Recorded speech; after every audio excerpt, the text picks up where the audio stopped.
Hello students, in this video I'm gonna tell you about the structure of a typical flower. But before that I have one question from all of you.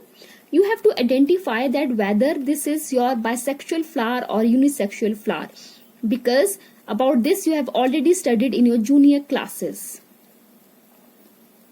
So yes, on the basis of female part and male part I can say that it is bisexual flower, because it contains both parts which are essential for reproduction. Okay, so now I'll pluck different parts of the flower and I'll tell you about its different components. So dear student, first is essential part and second is your non-essential part. Your essential part consists of androecium, which is a whorl of stamens. Next, gynoecium, which is a whorl of your pistil.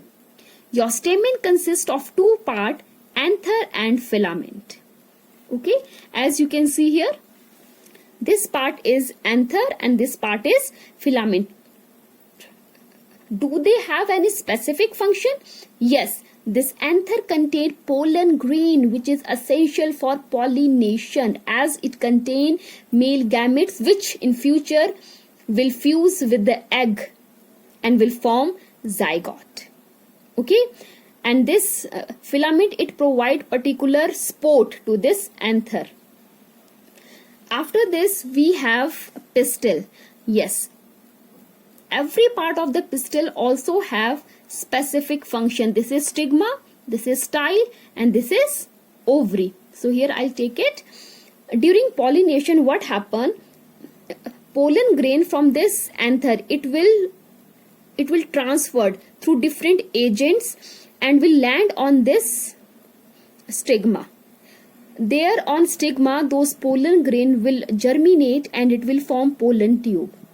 That pollen tube will take male gamete and it will fuse with the egg which is present in your ovary, and it will lead to the formation of zygote and then embryo.